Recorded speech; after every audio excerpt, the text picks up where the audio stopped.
Do you want to know? Well, I've been thinking about you, and I think I'll have to listen, because the sun is up, it's a beautiful day. My beginning will be as bright as the sun. Come, won't you come along? Hi guys, now I'm gonna make ubi cheese pandesal. So the ingredients are 4 cups of all-purpose flour, 2 tablespoons of instant dried yeast, 1 large egg, and 1 cup of fresh milk.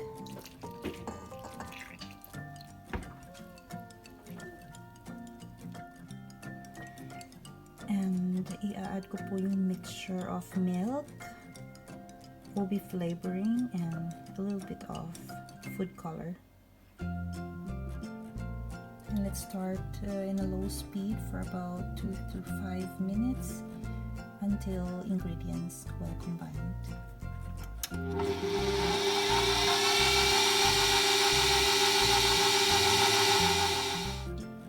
This is how it looks like after mixing 2 to 5 minutes.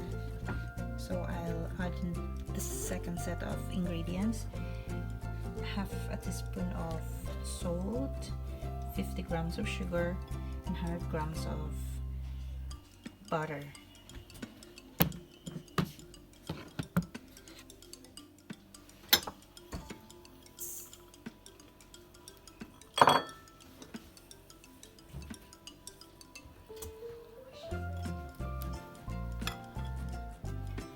Again, we will mix it in a low speed so the ingredients well combined. So, eto na po siya after mixing 2 to 5 minutes in a low speed. So, ngayon, mag-i-increase ako ng speed for about 8 to 10 minutes. So, in my mixing machine, ilalagay ko po siya until number 4.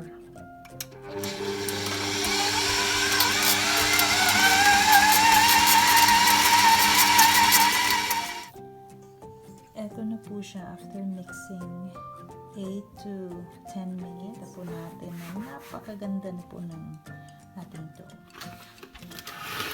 So, lalagyan po siya ng cling wrap, and I will set it aside for about an hour or more than an hour. Ito po yung dough natin for ubi cheese pandesal. Pinapatubo ko po ito ng around 1 hour and 30 minutes. So, ready na po siya. Ito na po yung dough natin for ubi cheese pandesal. Ito po yung filling ko. Ubi halaya, cheddar cheese, and breadcrumbs para po mamaya. Dinivide ko pala siya into 55 grams each para the same sizes.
natin siya ng 180 degrees for about 15 minutes.